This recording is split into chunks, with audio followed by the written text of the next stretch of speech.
I was standing at the kitchen counter, slicing bread while the smell of roasted garlic drifted through the air, when Mark cleared his throat in that way he does when he's about to say something he knows I won't like. He leaned back against the counter, arms folded, voice just low enough to sound serious. "Dad's not doing well," he began, eyes darting briefly to the floor before meeting mine.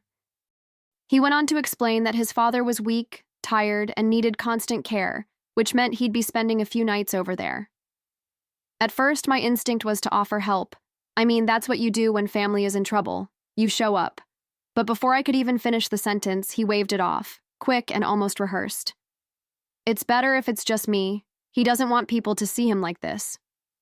The words felt heavy, but not in the way he probably intended. I remember feeling this little flicker of unease, like a draft sneaking through a closed window. On the surface, it was a reasonable explanation, and I wanted to believe it.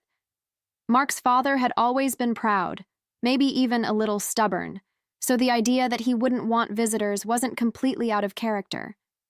Still, there was something about the way Mark avoided my gaze when I asked what exactly was wrong that left me unsettled. He didn't give details, just vague mentions of fatigue and not eating much lately. My mind went to worst-case scenarios, but his tone didn't match the words. It was as if he were reading from a script, hitting the right beats without the genuine weight behind them. I told myself I was overthinking it, that maybe I was just tired from the long day I'd had. After all, we'd both been busy lately, barely finding time to sit down together for a proper meal. But as he kissed my cheek and grabbed his jacket, something inside me tightened. The way he left, hurried, almost relieved, didn't feel like a man rushing to care for a sick parent. It felt like someone stepping into another life, one I wasn't part of. And as the door clicked shut behind him, I found myself standing there in the warm kitchen, holding a knife over half-sliced bread, wondering why a perfectly good reason suddenly felt like the beginning of a bad story I hadn't been told yet. That night, the house felt different. Too quiet, too still, like it was holding its breath. I tried to distract myself, switching on the TV, flipping through channels without actually watching anything.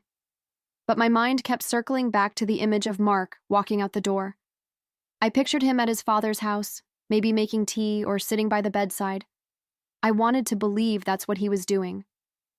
But there was a hollow space in my chest, the kind that doesn't form over nothing. It's strange how your gut speaks to you in whispers at first, and if you ignore it, it just gets louder. The next morning, I woke up earlier than usual, reaching instinctively for the other side of the bed before remembering it was empty.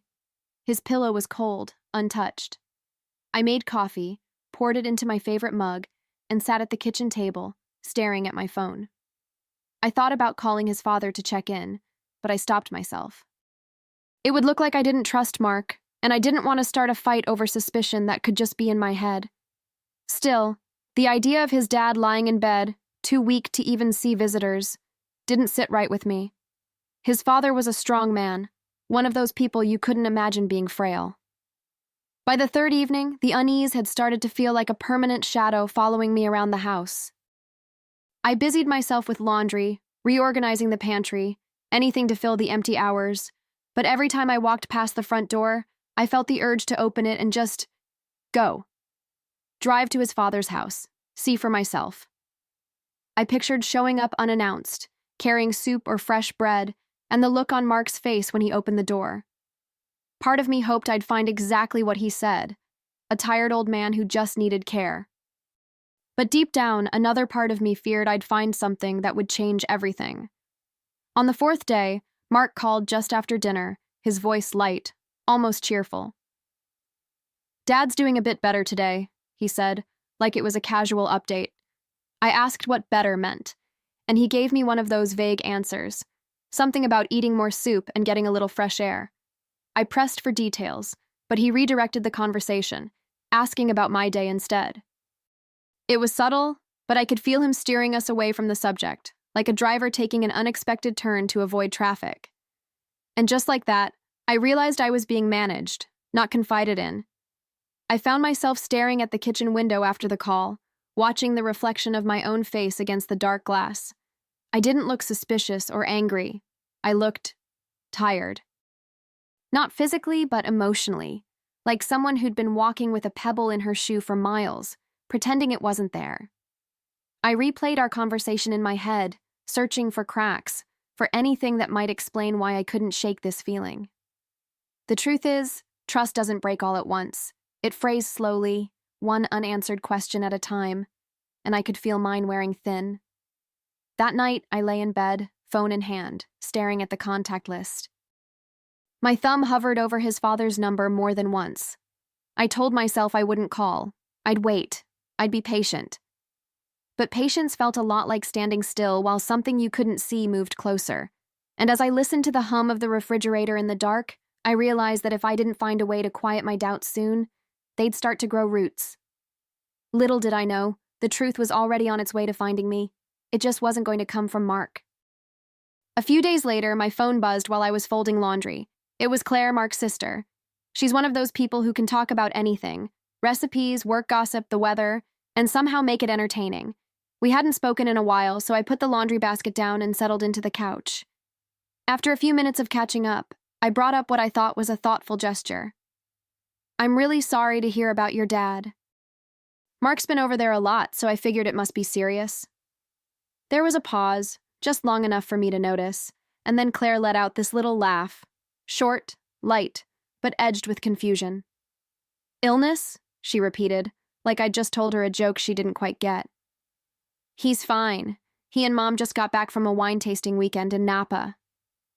My mind didn't register the words right away. It was like they floated past me before sinking in, and when they did, they landed hard. I forced a laugh, the kind you give when you're trying to play something off, but my grip on the phone tightened. I asked her to repeat it, as if I'd misheard. She didn't hesitate, still chuckling, recounting how they'd visited 3 different wineries and brought home enough bottles to last the year. I could feel my pulse in my ears loud and fast. My mouth went dry, and I realized I hadn't said anything in a few seconds. Claire didn't seem to notice. She just kept talking about the trip, her voice warm and casual, like nothing about this was unusual. But for me, the room had shifted. The soft hum of the refrigerator, the muted light spilling across the carpet, it all felt distant, like I was watching my own life from the outside. Somewhere in the back of my mind, a quiet truth was taking shape. If Mark had lied about this, then whatever he was really doing at night had nothing to do with family. I tried to keep my voice steady as Claire went on, telling me about the quaint little inn they stayed at, how the rooms smelled faintly of lavender, how the wine tasting ended with their dad dancing with Mom under fairy lights. Each detail was like a pinprick, sharp and deliberate, even though she had no idea what she was doing to me. I threw in the occasional, "That's nice," or, "Oh, really?" just to keep the conversation moving. But inside, my thoughts were spinning so fast it was hard to keep up with them. I wanted to ask her more, probe, dig, but I didn't want to raise suspicion. When we hung up, I stayed there on the couch, staring at the phone in my lap. My reflection in the black screen looked different. Not angry exactly, but hollow, as if a part of me had been scooped out. I replayed Mark's words from that first night, how his father didn't want people to see him like this, and the way he'd looked at me when he said it. There was no illness, no care schedule, just a weekend trip with wine and laughter, while I'd been sitting at home, keeping myself busy, trying not to worry. That lie didn't just bruise my trust, it cracked it wide open. I stood up, restless, pacing the living room. My mind went through possibilities. Maybe there was a misunderstanding, maybe Mark had the dates wrong, no, I cut myself off. I knew what my gut was telling me, and this wasn't about wine or travel dates. It was about the fact that he had chosen a story that kept me away, a story I wouldn't dare challenge, because who questions a man caring for his sick father? That was the brilliance of it. And that's when I felt the shift inside me, from doubt to suspicion, and from suspicion to a quiet, simmering resolve. That evening, Mark called like nothing had happened. His voice was warm, maybe even a little too warm, the way people sound when they're trying to smooth over something without admitting it. He asked about my day, joked about how he was living out of a suitcase, and mentioned, almost as an afterthought, that Dad was resting more. I listened, nodding along even though he couldn't see me, letting him spin his version of reality while mine had already changed completely. Every word felt like it was hanging in the air between us, fragile and dangerous, and I kept wondering if he could hear the difference in my silence. After we hung up, I sat at the kitchen table with the lights dimmed, trying to process what had just unraveled. I could have confronted him right then. I could have told him I'd spoken to Claire, that I knew his father wasn't sick, that the whole story was a fabrication. But something in me held back. I wanted to understand the full shape of the lie before I touched it. You don't swing at shadows. You wait until you see exactly what you're aiming for. And maybe, deep down, I wanted to give him the chance to keep talking, to see how far he'd go with it. That night, I barely slept. I lay in bed, listening to the occasional creak of the house, staring at the ceiling where the shadows stretched and shifted.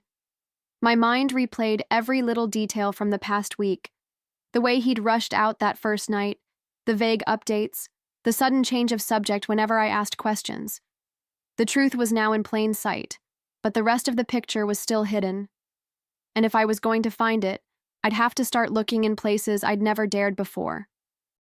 The problem was, once you start digging, you can't always control what you uncover next. The next morning, I woke up with a decision already forming in my mind. I'd spent enough nights letting my thoughts run in circles. Now I needed facts. I started small, something that wouldn't leave a trace. Mark had a habit of leaving his phone on the kitchen counter when he came home, and I knew the passcode. I told myself I was just going to check his messages, but as soon as I opened his location history, my heart began to race. There it was, not his father's neighborhood, not even close. Over and over, his phone had pinged from the same downtown address, at hours that made no sense for someone supposedly caring for a sick parent. I copied the address onto a piece of paper and stared at it for a long moment. I didn't recognize the street name, but something about its repetition in his history made it feel significant, like the chorus of a song you can't get out of your head. I sat there with my coffee growing cold, thinking about my next move. I could drive there myself, but part of me hesitated. What if I saw something I couldn't unsee? What if the truth was worse than the lie?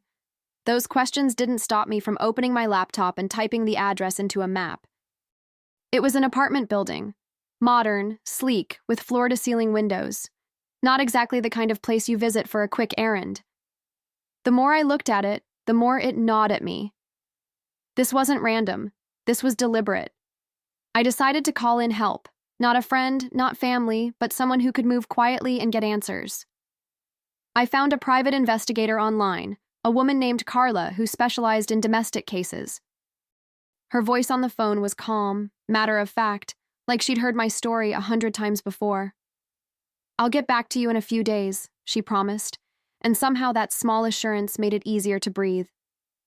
Still, deep down, I already knew, whatever she found was going to change everything. Those next few days were a strange mix of normal routines and an undercurrent of tension so sharp I could almost taste it. I went to work, answered emails, cooked dinner. Everything looked the same from the outside. But inside, my thoughts kept looping back to Carla's voice, her calm confidence, and the image of that glass-walled apartment downtown. Every time my phone buzzed, I'd feel a jolt of anticipation, half hoping and half dreading that it was her. Mark, meanwhile, kept playing his part, calling every evening with vague updates about his father's slow recovery, completely unaware that the ground beneath him was shifting. On the third day, Carla called. "I've got something for you," she said, her tone still steady but carrying a weight I recognized instantly. We met in a quiet cafe, the kind with dim lighting and worn leather chairs, where conversations felt private even in public. She slid a manila envelope across the table, and I swear my fingers trembled before I even touched it. Inside were photographs, grainy at first, then sharper, of Mark entering and leaving the building with a woman I'd never seen before.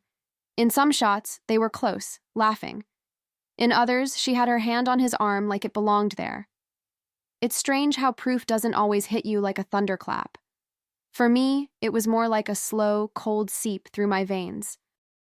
I'd known something was wrong, but seeing it, on paper, in color, made it undeniable. Carla included receipts, timestamps, even the building's visitor log. He wasn't just there once or twice, he was there almost every night.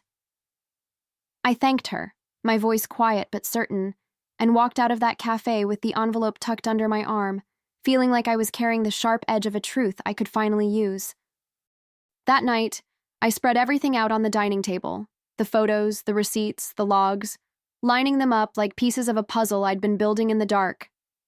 Every timestamp was a contradiction to the words he'd spoken to me.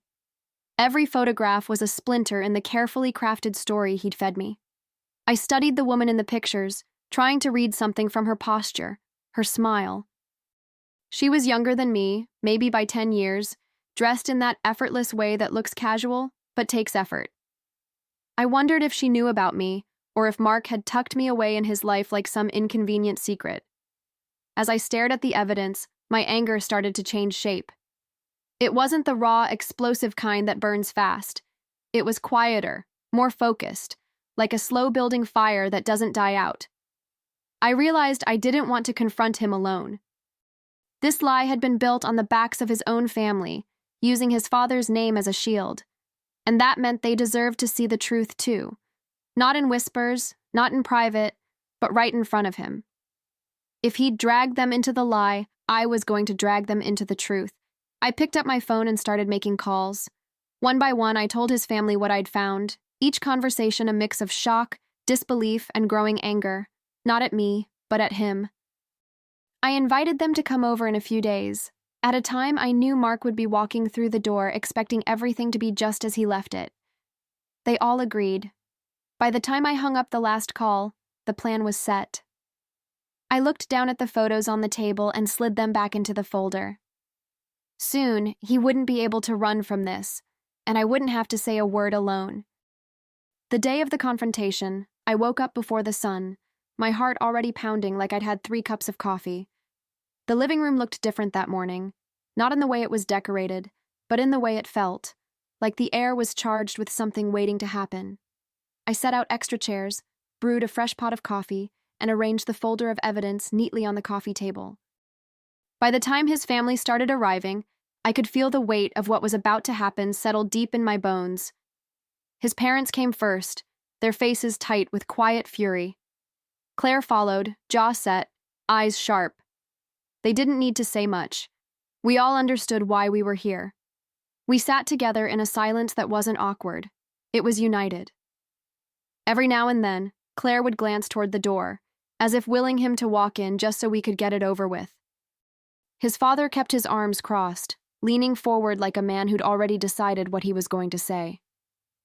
His mother, usually warm and soft-spoken, looked like steel. I could see in their eyes that this wasn't just about me. It was about the fact that he'd used their name, their health, their integrity as a smokescreen for whatever else he'd been doing. That wound cut deep. When I heard his car in the driveway, my pulse kicked up again. But this time there was no fear, only readiness. The front door opened, and the moment he stepped inside, the change in his face was immediate. He froze, eyes darting from one family member to the next, finally landing on his perfectly healthy father sitting just feet away. His mouth opened, but no words came out. The silence that followed was heavy, pressing in on all of us, until I finally broke it with the one question I knew he couldn't answer truthfully. "You told me you were caring for your sick dad. Want to explain why he's here looking just fine?" He stammered at first, eyes flicking to me, then to his father, then back again, as if he could find the right answer hidden somewhere between us. Well, it's not what it looks like," he managed, but the words fell flat before they even reached the air. His father leaned forward, his voice cutting through the room like a blade. "Don't you dare use me as your excuse for whatever you've been doing." There was no mistaking the anger there, not just for the lie, but for the insult of being made a prop in his son's deception. Mark's mother jumped in next, her tone sharp and trembling with controlled fury. "Do you realize how humiliated we are right now? Claire had to hear the truth from Isabel, not from you." Claire's voice carried a bite I'd never heard from her before. "And the worst part? You dragged family into your lies just to hide from your wife. Do you know what that says about you?" Mark tried to rally, raising his voice in defense. "This is none of your business!" But his father slammed his palm against the table so hard the coffee cups rattled. "When you use my name to cheat, it becomes my business," he barked. The room went still again, his words hanging there like a final verdict.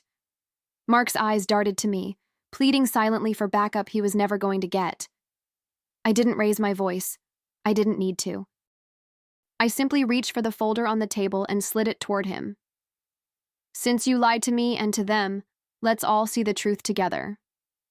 He hesitated, his fingers twitching before he opened it, flipping through the photographs and receipts. His skin seemed to lose color with each page, his jaw tightening as if he could clench the truth away. Around him, the air filled with low, angry voices, his mother's sharp questions, Claire's pointed remarks, his father's deep, disappointed sighs. They overlapped, a chorus of betrayal he couldn't talk his way out of. I sat back and let the storm unfold around him. Every voice in that room carried a piece of the truth, and together they left no room for his usual evasions. He tried to speak over them, insisting it wasn't serious, that they were overreacting, but each excuse was met with sharper questions and colder stares. His mother shook her head slowly, like she was looking at a stranger. Claire leaned forward, her eyes locked on him, and said, "If you think we're angry about the cheating, you're wrong. We're furious because you thought you could lie to all of us and get away with it." The words hit harder than any accusation I could have made alone. His father's disappointment was the loudest thing in the room, even when he wasn't speaking. It was there in the way he leaned back in his chair, arms crossed, watching his son unravel. I could see Mark shrinking under the weight of it, the way his voice wavered each time he tried to redirect the conversation. But there was no escape route left. Every path he might have taken was blocked by the people he'd betrayed. I didn't feel sorry for him. I felt justified. I had given him the benefit of the doubt more times than I could count.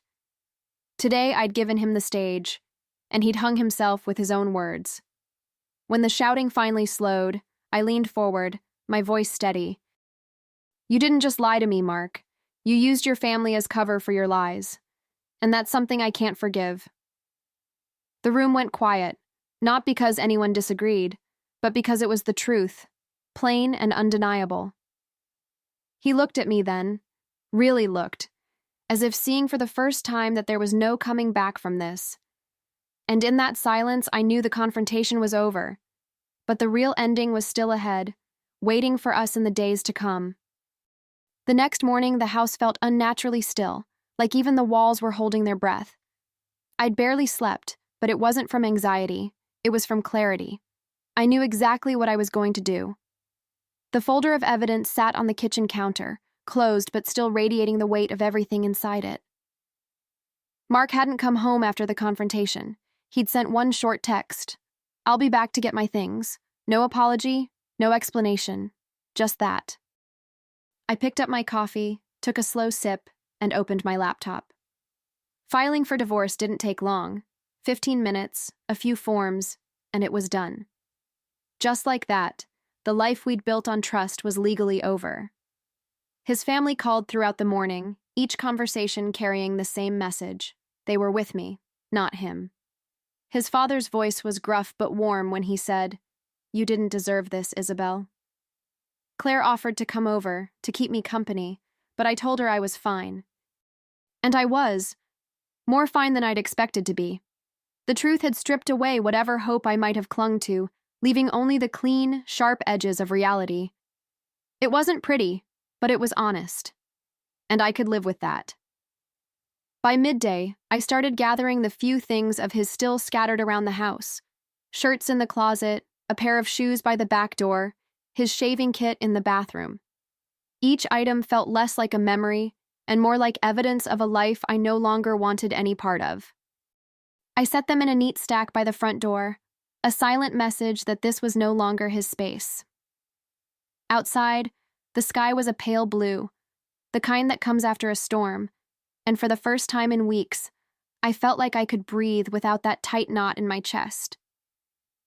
He showed up in the late afternoon, his car pulling into the driveway like it had 1,000 times before, but now it felt like a stranger arriving.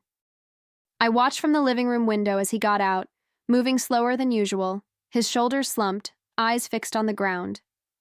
When he stepped inside, the first thing he saw was his family, his mother, father, and Claire, standing in the hallway. I hadn't asked them to be there, but they'd insisted, saying they weren't done with him yet. The air in the room thickened instantly. He looked at them, then at me, then at the stack of his belongings by the door, and I could almost see the moment he realized there was no salvaging any of it. No one offered to help him pack. No one spoke in his defense. His father leaned against the wall with his arms crossed, watching every movement like a silent guard.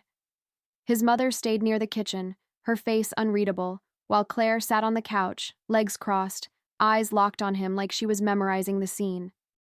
I stayed seated at the dining table, my hands wrapped around a warm mug of tea, feeling no need to fill the silence. He moved from room to room, gathering whatever else he could find, the sound of drawers opening and closing echoing through the house. At one point, he paused in the hallway, looking at me as if he might say something, apologize, explain, plead, but nothing came out. I didn't give him the relief of prompting him. This was his moment to carry the weight of everything he'd done, and I wasn't going to lighten it for him. He picked up the last box and stood there for a second longer, like he wanted to leave a final word in the air, but the only thing he left was the sound of the door closing behind him. And with that, the house was quiet again. Only this time, it felt like peace, not emptiness. After he left, his family lingered for a few minutes, as if making sure the space was truly mine again. Claire hugged me first, the kind of hug that says more than words ever could, then whispered, "You're stronger than you think." His mother touched my arm lightly, her expression softer now, and simply said, "We'll see you soon." His father didn't say anything at all. He just gave a single, firm nod before following them out. When the door closed, the quiet that filled the room wasn't awkward or oppressive. It was steady, grounding, like the sound of the ocean after a storm. I went to the kitchen, poured myself another cup of tea, and sat at the table, letting the steam rise into my face. I thought about the lies, the planning, the confrontation, all the moments that had led to this one. For so long, I'd felt like a supporting character in his life, someone orbiting his choices. Now, I felt anchored in my own story again. The pain was still there, sure, but it wasn't in control anymore. It was just part of the landscape, something I could walk through without getting lost. As I sipped my tea, I caught a glimpse of the folder on the counter, still closed, still holding the proof of everything. I didn't need to open it again. The truth had already done its work. Outside, the light was fading, and the house seemed to settle into itself, comfortable and whole. In the distance, I imagined him alone with his boxes, facing the silence he'd created. And in that moment, one final thought came to me with a clarity so sharp it almost made me smile. He used his family to hide his lies. I used his family to bury them.